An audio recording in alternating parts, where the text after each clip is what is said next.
Hi guys and welcome back to my channel. If you're new, my name's Ailey, thanks for watching. Today's video is a Halloween video, in case you can't tell. I have no idea what I am.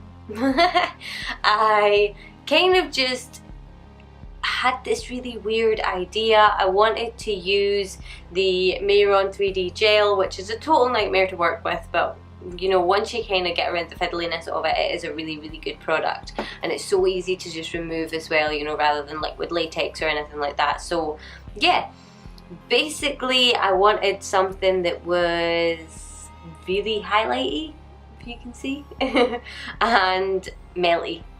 So I have no idea what I'm going to call this video, but hopefully I'll think of something before I upload it anyway. But yeah, I just kind of really liked this idea and ran with it. I sat down and I had no idea what I was going to do, so this just sort of fell out. So I really hope that you guys enjoy it, and if you do, I would love if you would give this video a thumbs up and subscribe to my channel. I do post videos every Wednesday and Friday usually, so hopefully I will see you guys soon. Bye. Hey guys, so here I'm just using an eyebrow pencil that is, as you can see, a little bit light for me, and I'm really just mapping out the kind of basic shape that I want on my face. And it's really easy to rub off if you make a mistake, so you can kind of just go back and perfect it the way you want. And here I'm just using my Wet n Wild foundation just to give myself a base for the kind of normal half of my face. So using my beauty blender just to stipple that over my face. Then I'm going to grab this Secrets of Hollywood Bloody Mary face paint. It's kind of more of a cream face paint than it is a kind of water activated face paint, and it just is a little bit thicker, so it means that you don't have to really build up the colour, so it makes it a little bit easier to work with. So I'm just using this little flat edged brush just to apply that to my face, and I did actually add a little bit of white face paint just to lighten up the colour a little bit.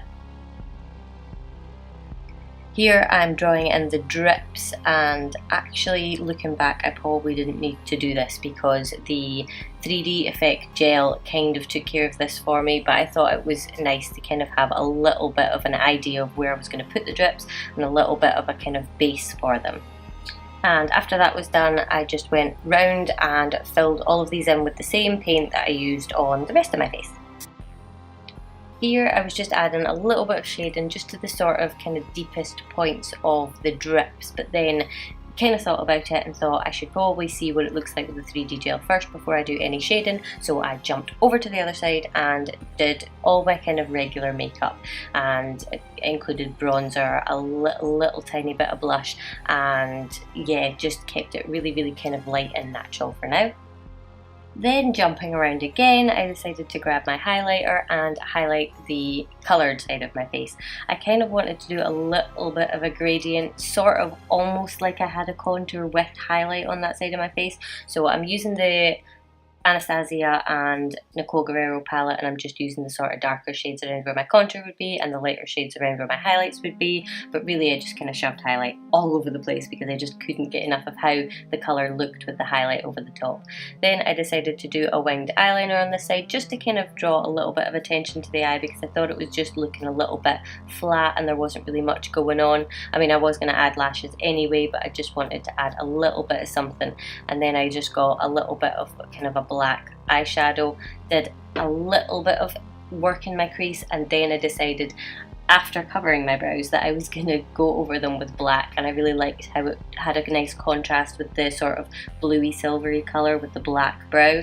Then I decided to do 3D gel, and as you can see here, I was terrified it was going to go in my eyebrows. So I did find this stuff really difficult to work with, and it was kind of like a really awkward temperature. So what I ended up doing, and I would advise to be very careful with this, is I put it in the microwave. I literally put it in for 10 seconds maybe, but just be really careful that you don't burn yourself. Anyway, while I was waiting for that to kind of cool down to a nice temperature, I lined my waterline, and I decided to take off the stuff that I had done previously just to give myself a sort of clean base to work with. And time for the gel again. So here, as you can see, my face was probably at the wrong angle for the way I had drawn the drips even to begin with, and you can see that I'm kind of pulling all sorts of shapes out trying to get this stuff to run the right way. Once you get the hang of it, it is really easy to use, but like I said, it is just, you've kind of got to work out which way it's going to run, how you're going to apply it, but as you can see, it has a really cool effect. Here I'm just using the lightest colour from the ABH Nicole palette, and I'm just really colouring in these drips. It is kind of like a sticky texture, so it does really stick to it and give a really nice effect, but I decided it was a wee bit light, so I added a little bit more of that face paint to it and just dragged it down underneath to create a sort of shadow, and then I moved on to my lips. As you can see, I've jumped over and I did my eye on my other side off camera, just because it was kind of a regular old neutral eye, if that's what you want to call it, and I added Koko lashes in the style Goddess and added a little bit of highlighter to my other side, and I actually added a little bit of shading around about the drips as well. But that is this look complete. So I really hope that you enjoyed, and I hope that everybody has a really good Halloween, and I will see you in my next video.